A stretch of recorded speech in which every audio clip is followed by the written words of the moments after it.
우리 지난 시간에 백성들을 향해서 분노하는 지도자 모세를 살펴보았습니다.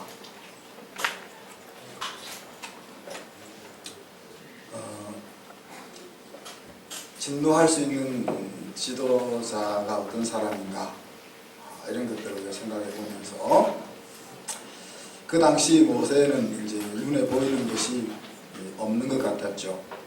십계명 돌판이 어떤 것인데 그것을 내동댕이 쳐 버렸고, 또 패역한 백성들을 3,000명이나 죽이는 그 장면을 우리가 보면서 정말 모세는 눈에 보이는 게 없었겠다, 이런 생각을 했습니다.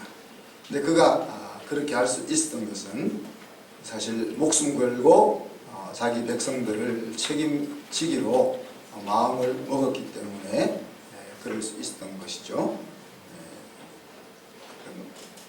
모세의 그런 태도는 하나님 앞에서 용서를 구하는 모습을 가운데서 우리가 확인할 수가 있었습니다.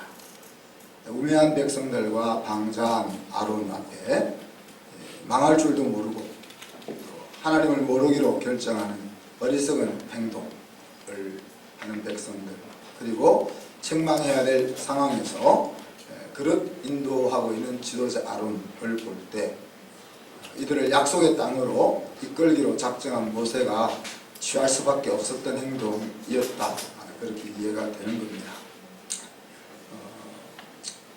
아이성 전투에서 패하는 척 하다가 이제 승리를 이끌기 위해서 죽어가는 병사들을 생각해 볼 때 전쟁의 승리를 위해서 각 전투에 보여된 역할이 있음을 우리가 보는 거죠. 그죠? 삼국지나 여러 전쟁을 보면은 결국 확실한 전력적 우위를 통해서 큰 힘으로 적을 이겨버릴 수도 있지만은 대등한 관계, 대등한 힘의 균형이라든지, 또 비록 힘이 있어도 작전을 잘못 짤 때 일어날 수 있는 그런 여지들을 생각해 볼 때 전쟁에 있어서 중요한 것이 이제 첩보전이고 또 쏘기는 그런 것들이라는 것을 우리가 알지 않습니까? 근데 큰 전쟁을 위해서 그렇게 작은 전투에서 져주는 척하고 죽어야 되는 병사들이 있는 거죠. 그죠? 없었으면 좋겠지만, 사실 그런 일이 없었으면 좋겠지만 불가피한 일이라고 생각되어집니다. 이 하나님의 백성들을 바른 자리를 이끌어 가는 데 있어서 아무도 망하는 사람이 없어야 좋겠지만은 이렇게 3,000명이 죽음으로 600만 명이 바른 자리에 설 수 있는 그런 길들이 없을 수는 또 없다, 이런 것을 생각해 보는 거죠.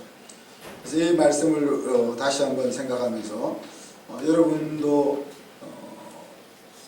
좀 시간을 일부러 내서 주중에 주일 설교를 다시 한번 리피트해 보면 좋습니다. 우리 생민형제 항상 이 온라인 예배를 마치고 나서는 또 유튜브로도 또 올려놓기 때문에 여러분이 다시 한번 들어보면은 제가 설명이 짧지 않습니다. 설명이 짧은데 다시 되새겨 보는 가운데서 하나님의 말씀의 의도가 뭔지를 더 깊이 바로 이해할 수 있는 은혜가 있습니다. 그래서 제가 말씀을 다시 보면서 정말 나는 모세 같은 마음을 먹고 있는가 하는 걸 돌아보고, 예수님은 선한 목자는 양들을 위해서 목숨을 내어놓는다 그랬는데, 그런 마음의 결정이 있는 사람이 오늘 모세처럼 분노할 수 있는 거죠. 나는 여러분을 향해서 과연 분노할 수 있겠는가, 이런 생각을 해봅니다. 여러분 생각에는 이미 충분히 분노하고 있다고 생각할 수 있는데, 그리고 또 여러분이 제가 분노할 때 아유 뭐 저런 게 다 있냐 이러고 떠나갈 건지, 아니면 그 분노를 정말 마음으로 받을 것인지, 이런 것들도 좀 생각했고, 이런 여러 가지 생각들이 마음에 머무는 한 주간이었습니다. 하나님께서 저를 이 자리에 세우신 까닭은 당신의 자녀들을 당신의 자녀답게 세우기 위함이다 하는 것을 다시 한번 이제 마음에 새겨 보기도 했고, 또 여러분이 이제 한순 가족이 됐다는 것은 하나님의 아들 딸의 삶을 사는 그런 신앙인이 되게 하시려고 하나님이 이곳으로 인도하셨다 하는 사실들을 받기로 결정한 의미라 하는 것들을 생각해 보는 겁니다.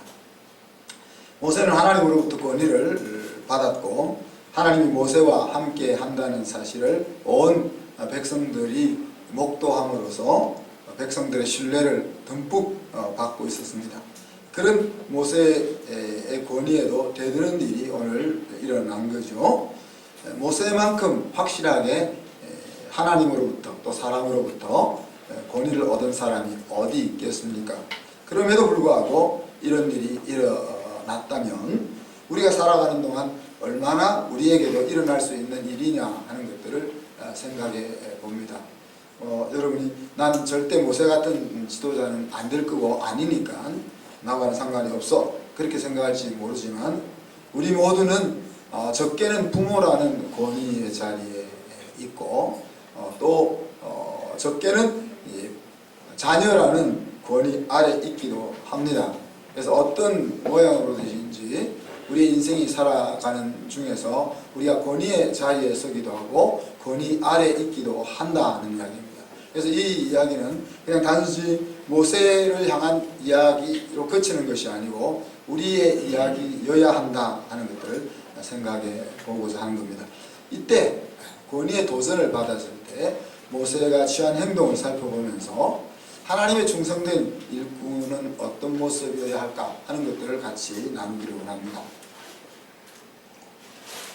오늘 읽었던 민수기 12장은 이스라엘 백성들이 시내산을 떠나서 얼마 가지 않아서 일어난 사건의 기록입니다.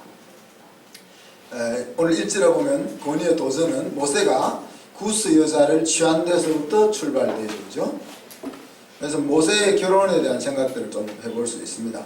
쉽게 이야기하면 모세가 분명히 출애굽기 2장에 보면은 미디안 제사장의 딸 시보라와 결혼을 해서 자녀를 낳은 것으로 알고 있는데 오늘 여기에 모세가 구스 여자를 취했다 하는 표현이 나오고 있습니다. 그래서 모세가 그럼 2번 결혼했나? 아니면 3번 결혼했나? 저도 그런 생각을 해봤죠. 하나님이 우리에게도 또 2번 결혼할 수 있는 기회를 주시나?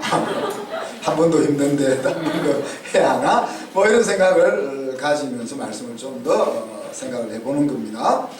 그래서 여러 가지 우리가 생각을 해볼 수 있는데 크게 상식적으로 우리가 한번 생각해 볼 수 있고 또 성경의 그 정황적으로 모세가 어떻게 결혼했을까 하는 것을 우리가 생각해 볼 수가 있습니다. 상식적으로는 모세가 애굽의 왕자로서 40살 될 때까지 왕궁에 거했으니까 상식적으로는 왕자로 있을 때 결혼을 해야 되는 거예요. 결혼해야 돼요. 결혼을 40이 될 때까지 보통 사람은 특별한 사람 말고는 결혼 안 하지 않는다는 얘기죠. 왕자를 그렇게 가만히 두지 않을 거다. 그런데 성경에는 이제 모세가 왕자로 있을 때 결혼했다는 말도 없고 또 왕자로 있을 때 자녀를 낳았다는 말도 없습니다. 그런 상식은 그렇다. 자, 그런데 이제 모세가 그 광야에서 하나님의 부름을 받고 이제 장인들한테 가잖아요. 내가 하나님의 부름을 받아서 이제 애굽으로 돌아가겠습니다 할 때 이제 그 시보라 자기 아내와 아들이 같이 따라 났습니다. 그래야 되겠죠, 그죠? 지금 신랑과 같이 가야지. 죽으나 사나 신랑과 같이 가야지. 근데 그렇게 떠났다 하는 말은 있는데 오늘 이제 그 출애굽기 18장에 보면은 이 이스라엘 백성들을 이끌고 나올 때 또 자기 아내와 2 아들을 이제 장인어른이 자기 아내와 2 아들을 데리고 모세를 마중 나왔다는 장면이 나옵니다. 그러니 그 중간에 이 아내와 자녀들이 다시 친정으로 돌아갔다는 이야기죠. 그렇다면은 우리가 애굽 땅으로 갔다가 돌아갔을 건가 아니면 애굽 땅으로 가는 도중에 돌아갔는가 생각해 볼 때 지금 아론과 미리암은 형과 누나잖아요. 형과 누나가 구스 여자를 아내로 취했다 하는 것을 처음 알았다 그랬으니까 십보라라는 여자를 아내로 얻었다는 것을 만약에 모세가 애굽 땅에 이스라엘 백성을 이끌러 들어갈 때 같이 가족들을 다 데리고 들어갔더라면 이미 아론과 미리암이 우리 동생이 이방 여인과 결혼했네 하는 이야기 이미 밝혀져야 된다고 볼 수 있는 거예요. 근데 그런 언급이 없으니까 우리가 상식적으로 보면 애굽에 모세가 왕자 때 결혼했던 여자가 있으니까 가기가 좀 껄끄러웠지 않았겠냐. 그래서 가다가 이게 잘못 생각하는 거 안 되겠다 해서 친정으로 돌아갔을 수 있다. 이렇게 생각해 볼 수 있는 겁니다. 그죠? 그리고 이제 미디안으로 망명 가서 얻은 아내가 십보라고 처음 애굽으로 다시 돌아올 때는 아들이 하나였고 지금 출애굽기 18장에 시내 광야에서 만날 때는 아들이 둘이 되는 거죠. 그리고 아내 십보라가 죽었다는 기록도 없고 새로 아내를 맞이했다는 기록도 없습니다. 그것이 이제 우리 상식선에서 모세의 결혼에 대해서 이해할 수 있는 것이고, 그럼 이제 이 정황상을 보자면은 이 구스 여자는 결혼했던 그 십보라일 거다. 그렇게 우리 생각해 볼 수 있는 겁니다. 왕자 앞에서 이야기한 것처럼 왕자로 있을 때 결혼했다는 이야기도 없고 십보라가 죽었다는 기록도 없습니다. 그리고 미디안 여인을 당시에 구스 여인이라고도 불렀기 때문에 그렇습니다. 그리고 앞에서 설명드렸던 것처럼 아론과 미리암과 모세의 아내가 처음 만난 거죠. 처음 만났으니까 이방 여인을 아내로 맞이한 것 때문에 모세에게 대드는 이 장면을 보면 이 구스 여자가 십보라고 처음 결혼한 사람이 아니겠는가 이렇게 생각해 볼 수 있다는 거예요. 확실하지는 않지만은 그 생각이 정황적으로 컨텍스트상 맞지 않겠나 그렇게 생각합니다. 자, 모세의 아내 십보라는 일어나서나 미디안 제사장 이드로의 딸이었습니다. 모세는 십보라와 40년 살면서 두 아들을 낳았다고 했는데 모세가 이스라엘 백성을 이끌고 시내산 앞 광야에 진을 치고 있을 때 장인 이드로가 십보라와 두 아들을 데리고 찾아옵니다.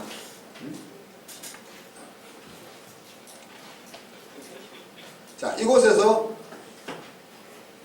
십보라는 모세로부터 하나님이 행하셨던 큰 일을 듣죠. 그죠? 그리고 이드로는 르비딤에 있는 장막으로 돌아갔다. 그랬고 이 시점이 바로 오늘 민수기 12장의 출발점입니다. 이런 상황에서 하여튼 이 아내 문제로 인해서 미리암과 아론이 모세를 비방하기에 이르렀습니다. 그죠? 자, 비방한 내용은 뭡니까? 이제 보면 야, 하나님이 너와만 말씀하셨냐? 하나님이 우리와는 말씀하지 않았냐? 이것이 이제 비방의 내용입니다. 자, 하나님이 모세를 보낼 때 아론을 모세의 대언자로 보냈습니다. 그런데 지금 모세가 이방 여인과 결혼했다는 문제의 시발점과 비방하는 내용이 맞지 않는 거죠. 만약에 이방 여인과 결혼한 것을 문제시 삼는다면 그 문제를 가지고 지금 동생을 책망해야 되는데 그 문제를 책망하지 않고 하나님이 너만 지도자로 세웠냐, 우리는 지도자로 세우지 않았냐, 이렇게 따지고 있는 것을 우리가 보게 되는 겁니다. 신앙 문제로 모세를 책망했어야 하는데 너만 하나님의 일꾼이냐 이렇게 말하고 있는 것이죠. 말하는 것으로 치면 모세보다 누가 더 나아요? 형 아론이 더 낫고, 누나 미리암으로 치자면은 모세에게는 어머니 같은 존재라고 할 수 있죠. 깜남쟁이로 태어났을 때 갈대 상자로 엮어서 물에 던지지 않고 살짝 떠내려가게 하고 공주랑 만났을 때 자기가 찾아가서 엄마를 유모로 소개하고, 그래서 모세를 집으로 데려와서 장성할 때까지 키웠던 장본인이 미리암이니까, 미리암의 입장에서 보면 충분히 이제 그렇게 할 만한 위치다 하는 이야기죠. 그와 같은 상황이, 야, 동생을 보면서 네가 그렇게 잘난 척 할 때가 아니다 하는 생각을 아론과 미리암의 마음속에 간직되어 있는 거죠. 하나님이 모세를 지도자로 세우고, 또 하나님이 백성들 앞에서 모세를 크게 하니까 대어놓고 말할 수는 없었지만 마음속에는 그런 불편함이 있었다 하는 거죠.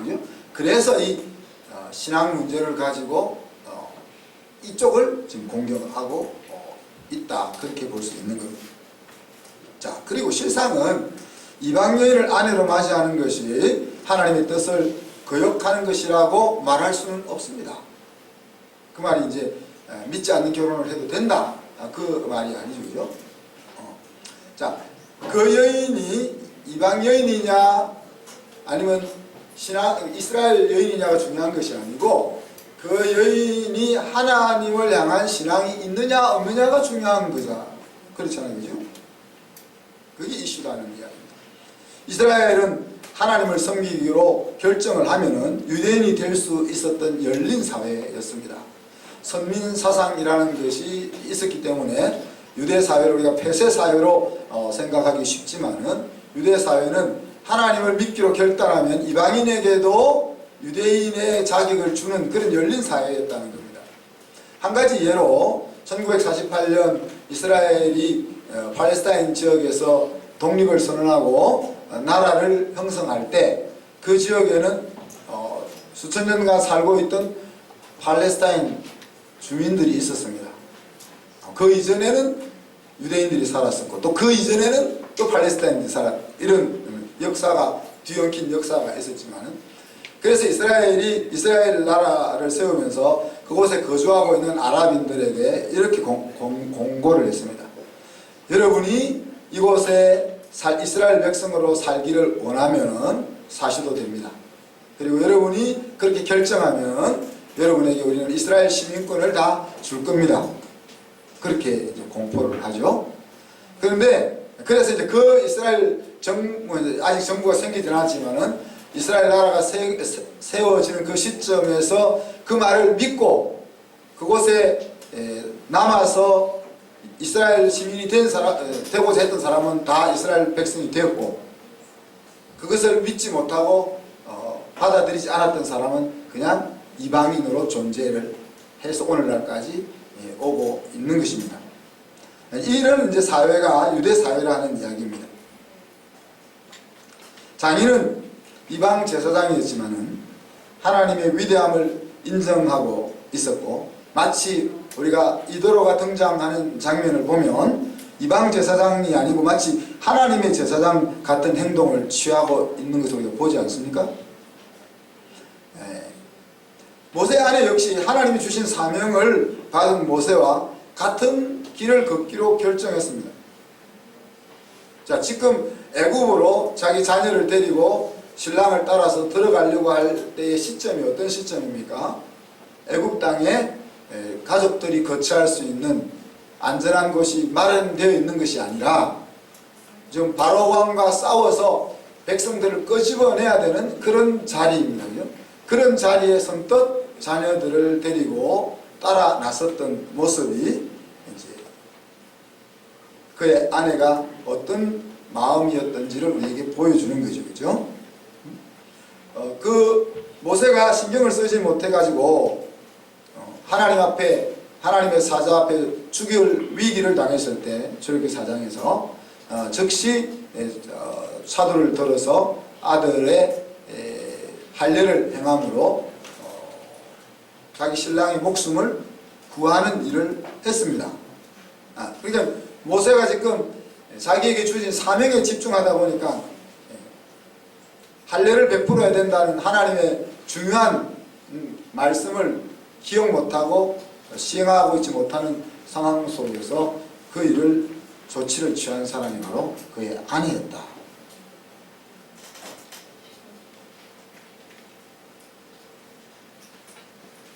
또한 하나님이 행하신 큰 일을 함께 기뻐하고 아들의 이름을 지을 때도 하나님과 연관시켜서 이름을 짓잖아요. 철수, 영이 이렇게 짓지 않고 모세가 첫째 아들을 게르솜이라 지었. 게르솜의 이름의 뜻은 이방에서 내가 나그네가 되었다. 하나님이 나를 이방에서 나그네가 되게 했다 하는 그런 이름을 지었어요. 그죠? 둘째 아들의 이름이 엘리에셀이라 지었다 했는데 하나님이 도우사 바로의 칼에서 나를 구원하셨다. 이렇게 그 이름을 짓는 장면에서 그것을 이제 아내가 그대로 억석하는. 여러분 집에서 아이들 이름 지을 때 어떻게 지었어요? 여러분이 와이프가 지었어요? 아니면 신랑이 지었어요? 보통 여자들이 큰 소리를 더 치죠. 또한 하나님의 사명을 받은 모세가 하나님을 믿지 않는 여인과 함께 살기로 결정했을 리가 없는 거죠. 결국 모세의 아내 십보라는 하나님을 믿는 이방 여인이었다라고 보는 것이 타당하다는 거예요. 자, 모세에게 앞에서 말했지만 모세에게 이런 일이 일어났다면 모든 권위는 저항받을 수 있다 하는 것을 우리가 깨닫게 되는 거죠. 그죠? 그래서 모세의 권위가 형과 누나로부터 저항을 받게 되었을 때에 하나님은 그 저항하는 내용을 자세히 듣고 보고 계셨다라고 성경은 기록하고 있습니다. 자, 만약에 우리가 하나님이 계시지 않는다면 우리가 두 가지 관점을 항상 이야기합니다. 그죠? 하나님이 계시지 않는다. 하나님이 계시지 않는 세상에서 살기로 결정한다면 우리가 얼마든지 이기적인 삶을, 이기적인 행동, 포악한 행동들을 할 수 있다. 그렇게도 볼 수 있죠. 그죠? 그리고 또 다른 한편으로 하나님이 계시지 않는다면 우리가 얼마나 힘들까. 우리는 지금 코로나19의 불확실함 속에서 답답하지만은 우리의 답답함을 호소할 곳이라도 있잖아요. 근데 하나님 없는 사람들이 이 암흑한 희망 없는 상황 속에서 도대체 어떻게 살까 하는 생각들을 가져본다는 거예요.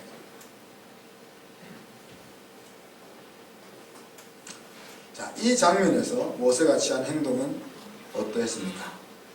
하나님이 내 편이고 지금 백성들에게 모세는 신과 같은 존재가 되어 있는 상황이고 또 권위에 도전하고 있는 형 누나의 말은 논리적으로는 말이 안 되는 그런 도전을 받고 있는 상황입니다. 이런 상황이면 모세는 힘으로 아론과 미리암을 제압하고 그냥 그 상황을 간단하게 끝내버릴 수 있었다는 거예요. 그죠? 지금 정황적으로 아론과 미리암의 도전이 백성들로부터 이 마음을 모아낼 수 있는 그런 상황이 아니다는 이야기죠.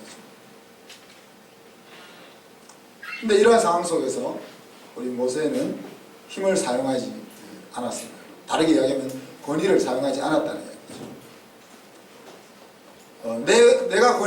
내가 최종 권위를 가지고 있는데 네가 왜 그렇게 되더냐 이렇게 하지 않았다는 거예요. 내가 하나님이 세운 권위야 라고 설명하거나 변호하지 않았다는 이야기입니다. 어떻게 보면 변호할 필요가 없는 거죠.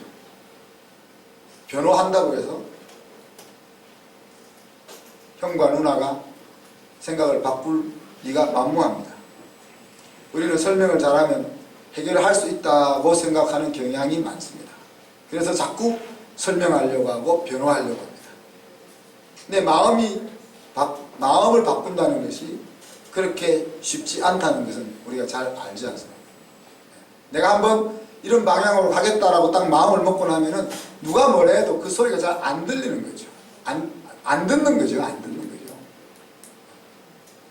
도무지 돌이키지 않으면 안 될 극단적인 상황이 되지 않는 이상은 내가 먹었던 마음을 접으려고 하지 않는다는 거예요.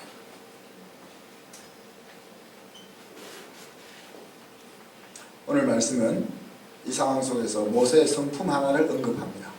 모세는 온유함이 지면의 모든 사람보다 더했다, 뛰어났다, 그렇게 설명합니다. 온유하다는 사전적인 의미는 성격이나 태도가 온순하고 부드럽다, 그런 의미죠. 그래서 온유하다 그러면 나약한 것 같은 인상을 우리가 받게 됩니다.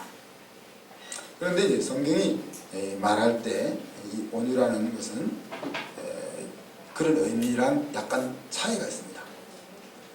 말을 길들인다 할 때 그 어원과 온유하다 하는 meekness라는 어원이 같다고 이야기합니다.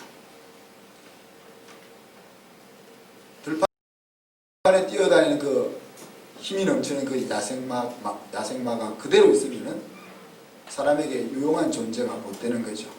근데 그 힘이 넘치지만 길들여지지 않은 야생마를 사람이 잘 부릴 수 있는 상태로 만들어내는 그것을 가리켜서 이제 온유하다, 그렇게 이야기합니다. 이게 하나님의 관리 아래 두는, 힘이 다스려지게 되는, 특히 하나님의 힘 아래 관리되어지는, 하나님이 쓰시기에 편리하도록 잘 훈련되어져 있는 성품, 그것이 이제 성경이 말하는 온유함이다 하는 겁니다. 그래서 예수님의 성품을 소개할 때 나는 온유하고 겸손하니 내게로 와서 배우라 그랬습니다. 그래서 정말 우리가 세상을 살아가면서 쉼이 필요하고 평강이 필요하다면 예수님에게 배워야 한다는 겁니다. 그죠? 샬롬을 누리며 살아가려면 예수님과 함께 멍에를 지고 온유와 겸손이 내 몸에 익숙해지도록 연습해야 한다 하는 이야기입니다. 자, 그래서 그 모세는 이 온유함이라는 성품을 자기를 대항하는 형과 누나를 살리기 위해서 하나님 앞에 호소하는 행동으로 표현합니다. 그 온유함이 여러 방면으로 나타날 수 있겠죠, 그죠? 나타날 수 있겠죠? 그런데 오늘 모세는 자기를 대적하는 그 사람을 살려달라고 하는 일에 그 성품을 사용하고 있다는 얘기죠. 하나님께서 사절에 보면 세 사람을 회막으로 부릅니다. 모세와 아론과 미리암을 회막으로 부릅니다. 그러면 회막 앞에 세워놓고는 구름이 회막 모세와 아론과 미리암이 선 곳에 구름이 딱 집중해서 비치는 거죠. 구름 기둥이 세워집니다. 그리고 그 구름 기둥 가운데에서 하나님이 강림하셨다 그랬습니다. 내려오셨다는 거죠. 그리고 그 회막 문 앞에 서서 아론과 미리암을 부르십니다. 여러분 지난주 모세가 이제 시내산에서 하나님의 말씀을 받을 때 이스라엘 백성들이 뭐라고 부탁했죠? 모세에게 하나님이 우리에게 직접 말씀하게 하지 말고 당신이 하나님 말씀을 듣고 우리에게 당신이 전달해 달라, 그렇게 부들부들 떨면서 이야기했습니다. 요즘 겁도 없이 하나님의 임재를 기대하고 난리를 치는데 모를 때는 얼마나 우리가 용감할 수 있겠습니까? 오금이 저리는 상황 앞에 아론과 미리암이 딱 서 있는 거죠. 그런데 그렇게 후들거리고 있는 아론과 미리암에게 하나님이 말씀하십니다. 너 둘이 하는 말이 틀렸다 하는 것을 알려주시죠.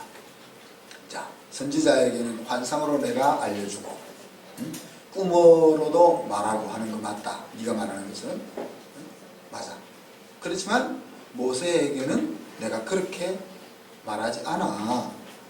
모세와 만나는 방식은 너희들과 만나는 방식과는 달라. 나는 모세랑은 얼굴과 얼굴을 마주보고 분명하게 말해줘. 무슨 말인지 생각해야만 알 수 있도록 그렇게 말하지 않아. 그러니까 하나님께서 이렇게 나에게 말씀하신 것 같아요. 우리가 그렇게 하잖아요, 그죠? 우리가 성경을 읽다가 또 어떤 사건을 만났을 때 하나님 내게 말씀하셨다, 이렇게 사람들이 헷갈리기도 하는데 그래서 우리가 지금 하나님이 말씀하신 것에 대해서 우리가 좀 깊이 좀 다뤄보려고 합니다. 그래서 누가 고민하는 사람이 있는 거예요. 하나님 진짜 어떻게 말씀하시는지. 그 틀린 것은 아닌데 그런 경험이 없으면 또 그 이해가 안 되잖아요. 그렇게 그랬다가 이제 나중에 보니까 옛날에 하나님 부르심인 줄 알았는데 아니었네.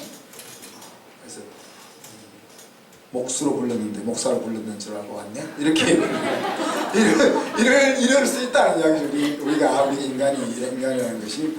그렇다고 뭐 하나님 진짜 목사로 부를 때 하나님 혹시 목수로 부른 건 아니세요? 이렇게 물어볼 수는 없잖아요. 그죠? 우리가 그렇게 딱 깨달음이 왔을 때는 따라야 되는 건데, 그럼 하나님 나중에 이제 바꿔주시겠지. 야, 너 처음에는 목수로 불렀는데 네가 목사로 불렀다고 생각하니까 내가 목사로 부른 거로 해줄게. 그렇게 바꾸실 것 같아요. 그런 식으로 하나님이 모세에게 말 안 합니다. 클리어하게 정말 이건 하나님의 뜻이라는 것이 누가 봐도 그냥 딱 알 수 있게 그렇게 이야기하지, 생각하고 묵상하고 고민하고 질문해보고 그렇게 해서 이게 하나님의 뜻인 이렇게 희미하게 내가 이야기 안 한다. 그렇게 말씀하세요. 자, 왜 모세에게는 하나님이 그렇게 안 하고 대면하여 분명하게 말씀하시느냐? 그것은 이렇게 이유를 이야기했습니다. 모세는 나의 온 집에 충성했기 때문이야. 그랬어요. 무슨 말입니까? 모세 자신이 나에 대해서 보인 행동이 그런 결과를 얻게 한 것이야, 이런 이야기입니다. 모세만 특별히 사랑해서 하나님이 모세는 특별히 봐줘가지고 모세는 그렇게 해주고 다른 선지자들은 그렇게 안 해주고, 이게 아니고 모세가 하나님으로부터 그런 대접을 받을 수 있도록 자기가 그렇게 액션을 취했다는 거야. 자문에 보면 우리가 하나님 앞에 우리의 인생을 완전히 맡기면 하나님이 그 인생을 책임지고 길을 이끄신다 그랬잖아요. 내가 절반만 맡기고 있으니까 하나님도 절반밖에 인도를 못 하시는 거지. 내가 완전히 그냥 하나님 앞에 몸과 마음과 모든 것을 딱 맡겨 던져버리면은 하나님이 그냥 막 떠안고 갈 수밖에 없잖아요. 모세는 나에게 있어서, 나의 집에 대해서 그렇게 충성한다는 이야기죠. 그러니 우리가 하나님이 우리에게 어떻게 대하느냐 하는 것은 우리에게 달려있는 거죠. 하나님은 모든 사람에게 대면해서 이야기하고 싶은데 한쪽 손만 이렇게 디디고 무슨 대면해서 말하겠어요.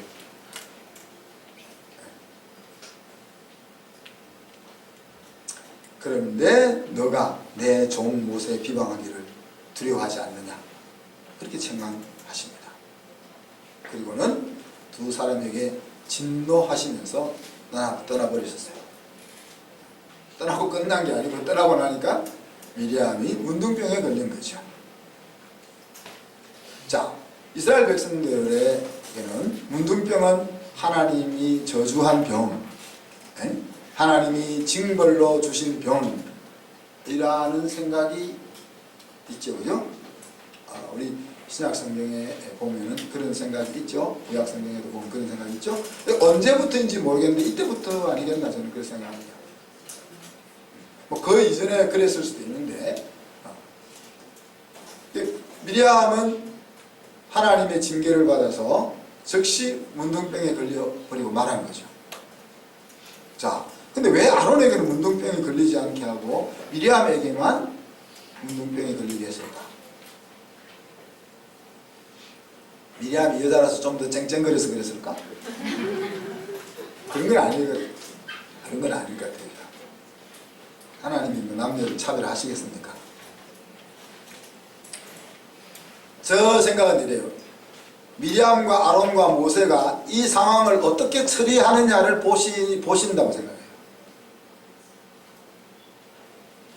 하나님이 우리 인간이 망하는 것이 죄 때문에 망하는 것이라고 말 안 하십니다. 성경은 분명히 죄가 우리를 사망으로 이끈다고 선언하는데, 그럼에도 불구하고 사람이 망하는 것은 자기가 지은 죄 때문에 망하는 것이 아니고 죄에서 돌이키지 않고 회개하지 않기 때문에 망한다 그렇게 이야기했어요.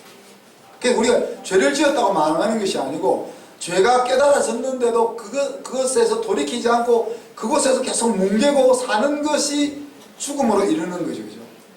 그러니까 중요한 것은 하나님과 우리에게 있어서 중요한 것은 우리가 어떤 사고를 친 것이 중요한 것이 아니고 사고를 친 후에 그것을 어떻게 처리하느냐가 중요하다.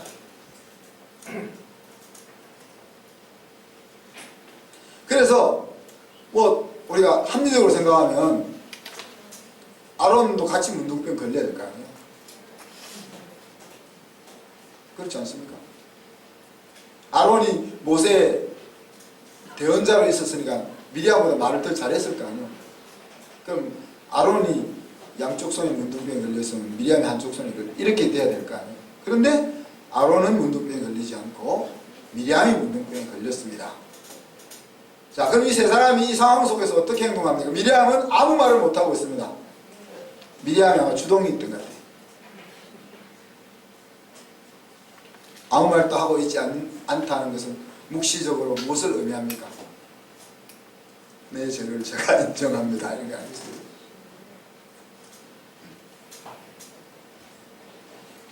자, 그리고 아론은 어떤 태도를 취합니까? 모세에게 11절에 보면 모세에게 호소하죠. 우리 동생 살려달라고 좀 기도해라. 우리가 어리석은 죄를 지었사오나 벌을 우리에게 돌리지 마소서. 살이 썩어 죽어서 나 혼자같이 되지 않게 하소서. 아론은 역시 민족을 이끌 지도자 가면 못 된다 하는 것을 이 태도 속에서 우리가 볼 수 있습니다. 사실 이렇게 해야지, 그죠? 아, 동생아, 내가 잘못했다. 응? 잘못을 시인하고 책임지려는 자세로 나아가야죠, 그죠? 근데 아론은 지금 벌어진 상황을 해결하려고 하는 쪽으로만 나가는 거죠. 내가 책임질게, 그럼 온팍 뒤집었을 것 같은 생각이 우리 속에 있잖아요. 우리가 잘못했을 때 잘못이라는 것이 꼭 일방적으로 100% 내가 잘못하지는 않잖아요. 누가 좀 옆에 끼어 있기도 하고, 그죠? 어떤 경우는 내가 좀 더 적게 관여되기도 하잖아요. 근데 그것을 내가 다 온팍 뒤집어 쓰기는 것은 억울하기도 하고 두렵기도 한 거죠. 그래서 자꾸 딴 것을 집어넣는 겁니다. 딴 것을 집어넣는 겁니다.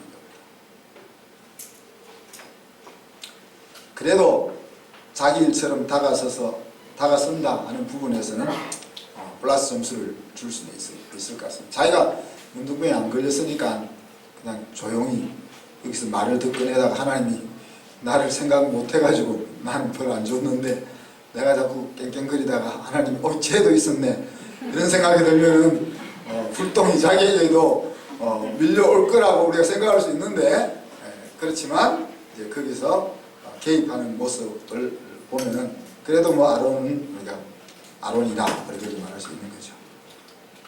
자, 그런데 가장 중요한 부분은 뭡니까? 모세의 행동이죠. 그리고 모세는 역시 하나님과 우리를 실망시키지 않습니다. 모세는 13절에 보면 하나님께 부르짖어서 누나를 고쳐달라고 간구했습니다. 그리고 하나님은 그 모세의 간구를 듣죠. 그렇지만 이 사건을 통해서 백성들과 지도자들에게 무언가를 가르치십니다. 자, 그래서 이제 이때 뭐라고 했습니까? 14절 15절에 보면 진영 밖에 내보내가지고 7일 동안 가두어둬라. 그리고 백성들은 진행하지 않고 그 진에 머물러 7일 동안 문둥병이 낫기를 기다리는 거죠. 그 7일 동안 모세의 그 아론과 미리암과 백성들의 마음속에는 어떤 변화들이 있었겠습니까? 그건 이제 여러분이 생각해 보십시오. 그게 하나님이 하시려고 하는 일들입니다. 말씀을 마무리합니다. 권위는 어떤 모양으로든지 도전을 받게 되어 있습니다. 그런데 그때 하나님의 권위 아래에 있는 지도자는 어떠한 행동을 취해야 할 것인지 하는 것들을 도전받기 전에 정리를 해 놓을 필요가 있습니다. 우리가 우리가 죽음이 이르기 전에 나는 어떻게 죽을 거라 하는 것을 마음에 정리를 해 놓을 필요가 있다고 했습니다. 미리 유서를 좀 써놓은, 내가 80이 돼가지고 연명 치료를 해야 되는 상황이 오면 나는 어떻게 할까? 그러니까 지금 미리 정해놔야 돼. 그때 가서 막상 그런 상황이 닥치면은 믿음으로 판단하고 결정이 안 됩니다. 우리 젊은 청년들은 지금 나는 어떤 결혼을 하겠다, 어떤 가정을 만들겠다, 지금 미리 마음을 정하고 기도해야 됩니다. 막상 눈앞에 멋진 남자가 딱 나타나면 다 없어지는 거예요. 하나님이고 뭐고 다 없어지는 거예요. 그러니까 일단 현실에 부닥치고 나면은 신앙이라는 것은 뒤로 물러가게 되는 것이 인간이란 말이에요. 그 전에 그런 일을 만나기 전에, 그러면 우리가 그런 이야기를 하는 거예요. 목사님, 믿음 하나 말고는 막 전부 다 좋아요. 그런 말이 나온다는 거예요. 어떻게든지 막 설득해 보려고 하는 마음들이 막 불같이 일어나는 것이 사람이다. 그래서 그런 사람을 만나기 전에 딱 마음을 정해놔야 돼. 그러니까 마음을 정해놔야 아니면 아니에요. 이렇게 말할 수 있는 거지. 일단 만나고 나면은 눈이 뒤집어졌기 때문에 아니어도 아니다 말을 못하는 거예요. 우리가 인생의 중요한 부분들, 우리가 건강하게 죽는 것이 복이다, 그렇게 다 알고 있잖아요. 그렇지만 질병 가운데 죽는 것도 복입니다. 예수 안에서 죽는다면. 그렇다면 나에게 그런 질병이 몰려온다면 나는 어떻게 행동을 취할 거냐. 지금 건강할 때 미리 마음을 정리해 놓을 필요가 있다는 거예요. 자, 여러분의 자녀가 엄마 아빠한테 이제 크면은 권위에 도전을 하죠. 그럴 때 엄마 아빠가 어떻게 할 거예요? 그거를 지금 미리 생각해 놔라네. 그때 가서 내가 얘를 어떻게 키웠는데 이렇게 나가지 말고,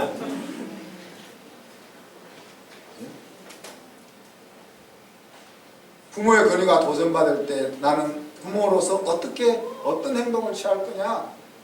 신앙의 권위가 도전을 받을 때, 교회에서도 마찬가지예요. 교회에서도 장로님들한테도 도전할 수도 있어요. 누군가 우리 권사님들한테도 도전할 수 있어요. 또 저한테도 도전할 수 있겠죠. 그게 꼭 나빴으만 그런 것은 아니다. 어떤 때는 자기의 상황과 여러 가지가 얽혀서 그런 일이 일어날 수 있다는 거예요. 또 여러분이 직장에서나 사회생활을 하면서 어떤 위치의 권위에 도전을 받을 때가 있다는 거죠. 그죠? 자, 그때 어떻게 할 거냐를 지금 도전받지 않을 때 마음을 정리를 해놔야 돼요. 그 정리를 할 때 우리가 신경 써야 될 것은 뭡니까? 오늘 그 권위를 도전하는 순간에 하나님이 그 자리에서 그것을 보고 있다는 거. 그 마음이 우리 속에 있어야 돼. 내가 억울한 일을 당해도 하나님 그걸 보고 있어. 이것이 새겨져야 행동을 제대로 할 수 있습니다. 또 하나는 사랑을 얻는 것이 내가 취해야 될 행동이라.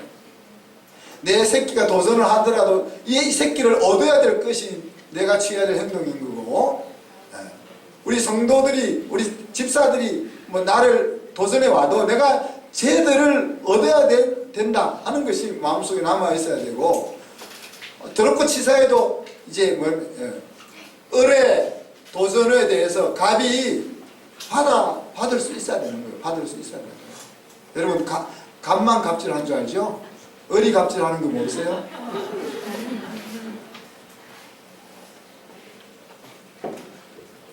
갑이 갑질하면 세상으로부터 조롱이라도 받잖아요. 그죠? 을이 갑질하면 호소할 데도 없는 거예요. 그런 일을 당했을 때 내가 성질을 내가지고 내 기분을 시원케 하는 방식이 아니라 어떻게든 죄를 얻어서 가야 된다.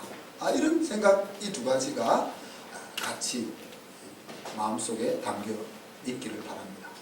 그래서 주보 뒤에 보면 오늘 생각할 질문을 올려놨습니다. 여러분 한번 생각해보세요. 왜 권위에 도전하는 일이 일어날까? 권위에 도전받았을 때 마음은 어떨까? 또 권위에 도전받았을 때 나는 그 아픈 마음 상태를 어떻게 극복할 수 있을까? 이런 것들을 좀 생각해 보시고, 제가 밤새 성경 속에는 그렇게 했던 사람들이 누가 있을까? 우리 예를 들어서 다윗이나 예수님이나 이런 분들을 생각할 수 있는데, 또 가깝게는 우리 제가 저번에 한번 예화를 들었던 것 같은데, 링컨 대통령이 스티븐슨 국무장관을 세우는 그 장면, 링컨이 좀 원숭이처럼 생겼잖아요. 그러니까 이제 미국이나 한국이나 할 것 없이 이제 선거가 있으면 서로 비방하는 것이 당연한가 봐요. 그래서 이 스티븐슨이라는 사람이 링컨을 막 모욕을 주는 거죠. 링컨을 만나려면은 정글에 가면 된다. 왜 원숭이니까? 그렇게 비아냥거리고 그랬는데 링컨이 이제 대통령이 됐잖아요. 근데 대통령이 됐을 때 국무장관은 대통령, 부통령, 그 다음 해당되는 서열 3위가 국무장관이잖아요. 그죠? 근데 그 자리에 이 스티븐슨이라는 사람을 앉히는 거예요. 그런데 링컨이 총에 맞아서 암살당했을 때 링컨의 죽음을 가장 애통해했던 사람이 바로 그 스티븐슨이라는 국무장관이었다는 거예요. 그래서 권위의 자리에서 비방을 받을 때 우리가 어떻게 처신하느냐 하는 것은 진짜 하나님 앞에서의 나의 모습을 나타내는 것이기도 하고 정말 사람을 얻는 방법이기도 하다 하는 이야기입니다. 오늘 말씀 생각하면서 같이 한번 기도합시다. 하나님, 혹시 내가 권위의 자리에서 나를 대적하는 일이 발생한다면 스데반처럼, 예수님처럼, 모세처럼, 다윗처럼 그들을 축복할 수 있는 그런 신앙을 발휘할 수 있게 해주시옵소서. 같이 한번 1, 2분 동안 기도하겠습니다.